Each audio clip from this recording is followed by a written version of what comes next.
Uma entrada poderosa. Como era possível? Eu acabara de entregar minha vida ao Senhor e lutava para conseguir viver de modo cristão. Quando penso no que está acontecendo comigo hoje, parece impossível. Em fevereiro de 1972, depois de minha experiência de um novo nascimento, eu sabia que meu coração tinha sido purificado, mas as dificuldades que enfrentava pareciam insuperáveis. Havia conflitos em casa, indecisão sobre o meu futuro e uma autoimagem tão lá embaixo quanto o chão sobre os meus pés. Oh, como lutava com a minha vida! Era às vezes difícil dar todo o meu amor ao Senhor. Eu tinha tantos assuntos urgentes. Depois, 2 semanas mais tarde, fui cheio com o Espírito. Esperei o céu na terra a partir daquele momento, mas isso não aconteceu. Meus problemas diários continuaram. Houve certamente ocasiões de grande alegria e exultação, e eu não teria trocado minha experiência espiritual por todo o petróleo da Arábia Saudita. Mas, bem lá no fundo, havia uma indagação inquietante que me perseguia mês após mês. Será que é só isso? Me perguntava. A pergunta não ia embora. Será que o Senhor não tem mais alguma coisa para mim? A seguir, numa noite fria de dezembro, quase 2 anos depois de encontrar com Cristo, aconteceu. O Espírito Santo fez uma entrada poderosa em meu quarto enquanto me achava no leito, na cidade de Toronto. Era como se fosse um choque elétrico e um cobertor quente ao mesmo tempo. Levei apenas alguns segundos para compreender o significado do que ocorrera. Minha luta terminara. Eu tinha encontrado a simplicidade da vida cristã, um relacionamento pessoal com o Espírito Santo. Meu coração continua ainda hoje inquieto por uma razão muito diferente. Sinto-me angustiado porque milhares de cristãos jamais receberam sequer um dedal do que Deus tem em depósito para eles. Estão perdendo a melhor parte. E jamais saberão quão maravilhoso pode ser o andar com Cristo, até que descubram a 3ª pessoa da Trindade. Ele é aquele que nos ajuda a lutar. Acabou-se a luta. No momento em que o Espírito Santo entrou em minha vida, eu não tive mais de lutar com os meus adversários. Eles continuavam ali, mas o esforço e a preocupação parece que sumiram. O que me aconteceu foi o mesmo dito a Israel séculos através do profeta Ezequiel. Vivendo numa época de conturbação política, o Senhor lhe disse: Dar-vos-ei coração novo e porei dentro em vós espírito novo. Tirarei de vós o coração de pedra e vos darei coração de carne. Porei dentro em vós o meu espírito e farei que andeis nos meus estatutos. Guardeis os meus juízos e os observeis. Ezequiel 36, 26, 27. O problema continua existindo hoje. Milhares de pessoas lutam diariamente para guardar as leis de Deus e estão perdendo a guerra porque não compreendem o plano de batalha do Pai. Sua estratégia não poderia ser mais sucinta. Porei em vós o meu espírito, diz o Senhor. Qual a razão disso? Ele quer fazer com que você, do mais íntimo do seu coração, siga os seus estatutos. Ele quer facilitar a observação das suas leis. Você acha difícil cumprir os mandamentos de Deus? Não pense que está sozinho. É absolutamente impossível conseguir isso pelo seu próprio esforço. E Deus não espera que o faça. Você precisa de ajuda, mas a quem dirigir-se? Deus Pai está no céu e também Deus Filho. Você precisa de um amigo aqui agora. E a pessoa da Trindade que habita na terra é o Espírito Santo. É a Ele que você precisa desesperadamente conhecer. Se fizesse uma pesquisa e perguntasse às pessoas o que elas mais desejam de Deus, a resposta provavelmente seria: quero que Deus se agrade de mim. E foi isso que o Senhor prometeu ao profeta Ezequiel. Já não esconderei deles o meu rosto, pois derramarei o meu espírito sobre a casa de Israel. Ezequiel 39, 29. Desde o momento em que o Espírito Santo se torna parte da sua vida, Deus começa a olhar em sua direção. Seu rosto começará a brilhar sobre você.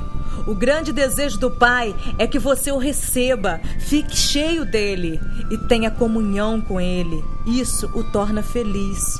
Comece a ler o livro de Atos e tomará conhecimento do plano de Deus. Os apóstolos tinham um grandioso relacionamento com o Espírito Santo e a evidência se encontra registrada em cada página. Mas talvez mais inspirador seja o fato de que os atos continuam a acontecer ainda hoje. Se as obras milagrosas do Espírito Santo fossem todas registradas, não haveria uma biblioteca suficientemente grande para conter todos os volumes. O que transpirou no cenáculo não deveria ter sido surpresa. Antes de sua ascensão, Jesus disse a seus seguidores que não saíssem de Jerusalém, mas esperassem pelo dom prometido pelo Pai, a qual, disse ele, de mim ouvistes. Porque João, na verdade, batizou com água, mas vós sereis batizados com o Espírito Santo, não muito depois destes dias. Atos 1, versículo 4 a 5. Cristo descreveu até como seria essa experiência e como ela mudaria suas vidas. Recebereis poder ao descer sobre vós o Espírito Santo, e sereis minhas testemunhas tanto em Jerusalém como em toda a Judéia e Samaria e até os confins da terra. Versículo 8. A chegada do Espírito. Um vento impetuoso. A vinda do Espírito Santo foi tão real quanto a chegada de Jesus à Terra. Da mesma forma que os profetas predisseram o Messias, eles prognosticaram a vinda do Espírito. Centenas de anos antes de Cristo, Deus disse ao profeta Joel: e acontecerá depois que derramarei o meu espírito sobre toda a carne. Vossos filhos e vossas filhas profetizarão, vossos velhos sonharão, e vossos jovens terão visões. Até sobre os servos e sobre as servas derramarei o meu espírito naqueles dias. Joel 2, versículo 28, 29. O Espírito Santo veio, e como foi triunfal a sua entrada. O som de um vento poderoso, língua como de fogo, uma demonstração do poder de Deus. Sua chegada à terra foi verdadeiramente espetacular. Ao cumprir-se o dia de Pentecoste, estavam todos reunidos no mesmo lugar. De repente veio do céu um som, como um som de vento impetuoso, e encheu toda a casa onde estavam assentados.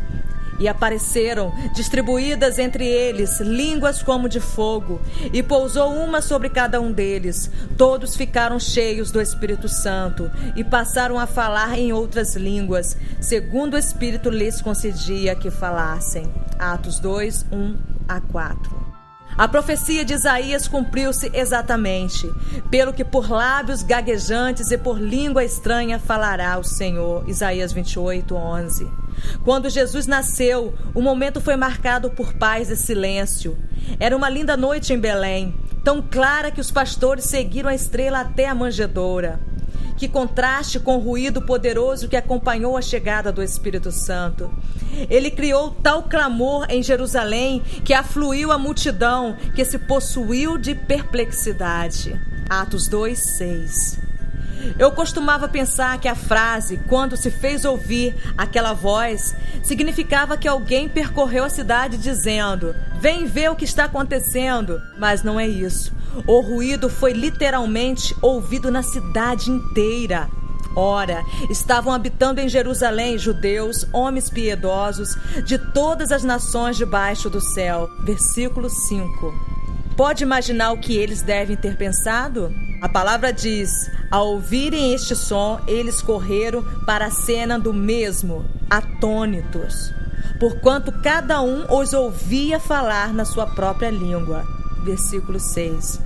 Perplexos, eles perguntaram: não são porventura galileus todos esses que aí estão falando? E como os ouvimos falar, cada um em nossa própria língua materna?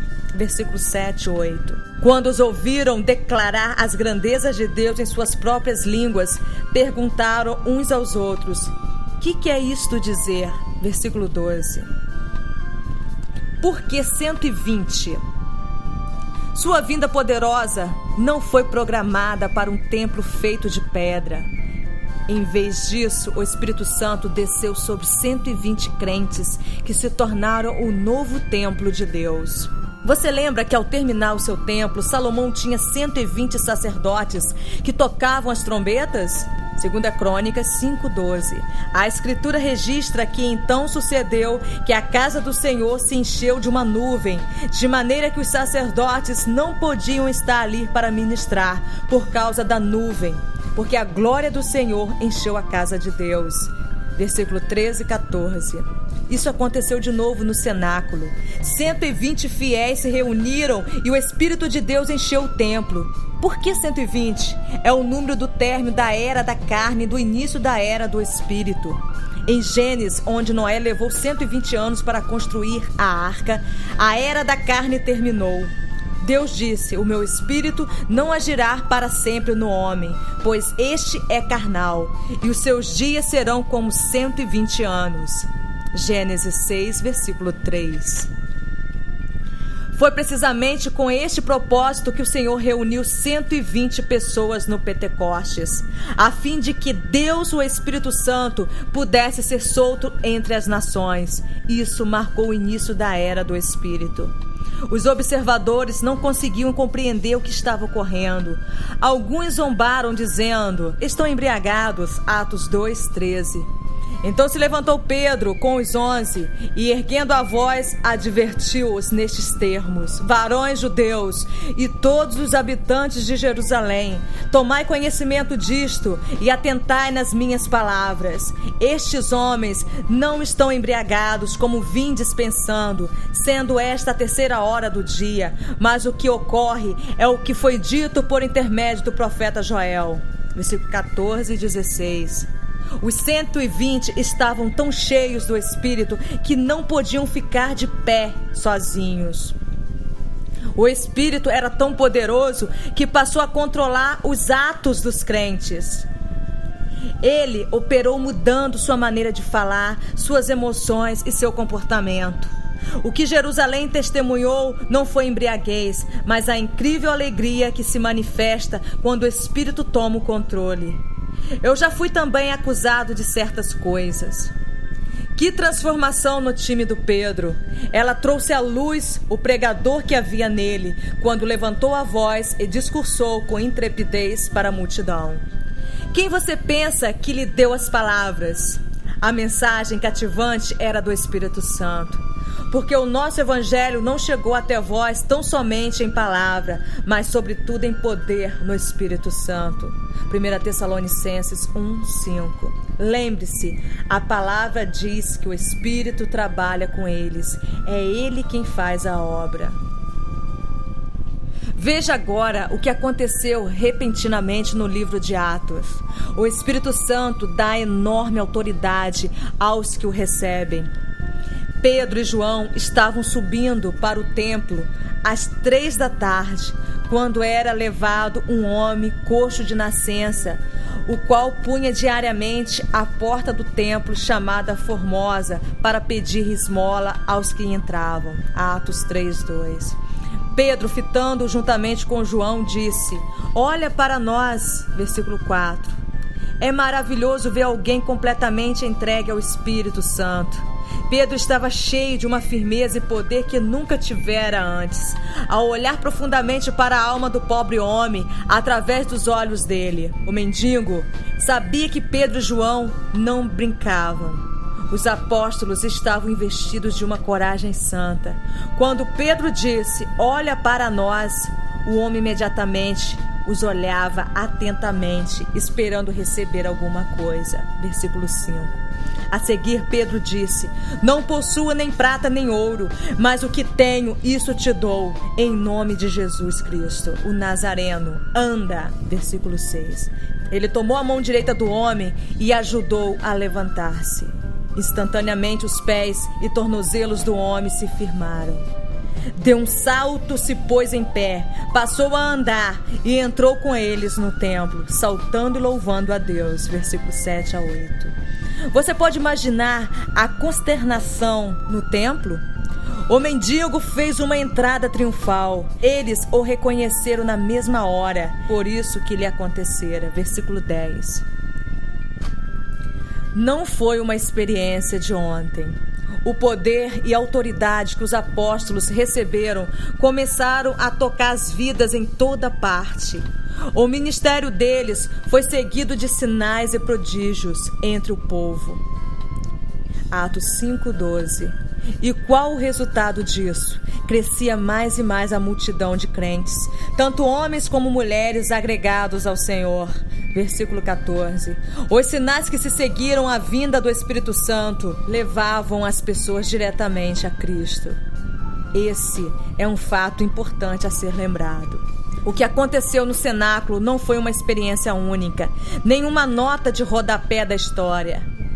Os crentes cheios do Espírito estabeleceram uma relação contínua com o Espírito Santo. Eles continuaram a ser cheios.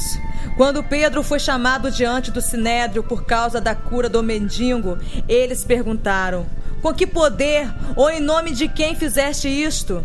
Pedro estava cheio do Espírito Santo quando falou. Atos 4, versículos 7 e 8. O verbo não está no passado, mas no presente. Cheio descreve o apóstolo naquele exato momento. Repetidamente na Escritura, quando os seguidores de Cristo são descritos como cheios do Espírito, a referência é a uma nova plenitude, e não a algo que aconteceu ontem ou no mês anterior. Pedro estava tão cheio do Espírito no templo que teve autoridade sobre os críticos. Cheio de coragem, ele disse: autoridades do povo e anciãos, visto que hoje somos interrogados a propósito do benefício feito a um homem enfermo e do modo por que foi curado, tomai conhecimento vós todos e todo o povo de Israel de que em nome de Jesus Cristo, o Nazareno, a quem vós crucificastes e a quem Deus ressuscitou dentre os mortos, sim, em seu nome é que este está curado perante vós. Atos 4, 8 a 10. Você compreende que o poder do Espírito pode enchê-lo de tal forma que não precisará temer quem quer que seja? É possível estabelecer tal comunhão com ele que nem mesmo a necessidade de dirigir-se ao presidente de um país iria causar apreensão. O Espírito levantará sua cabeça, endireitará os seus ombros e colocará em você uma confiança inesperada. Quando viajei para Roma para encontrar o Papa no Vaticano, pensei que ficaria nervoso, mas isso não aconteceu porque eu estava completamente absorvido em meu assunto. E senti entre os líderes do Vaticano um desejo pelas coisas espirituais. Pedro, o poderoso. Pedro estava enfrentando mais que os sacerdotes do templo. Ele, na verdade, confrontava o governo de Israel. De fato, na noite que antecedeu o seu discurso aos sacerdotes, ele e João foram postos na prisão. Mas ao falar, suas palavras foram cortantes. Ele lhes disse que o Senhor era a pedra rejeitada por vós, os construtores, a qual se tornou a pedra angular. Atos 4:11.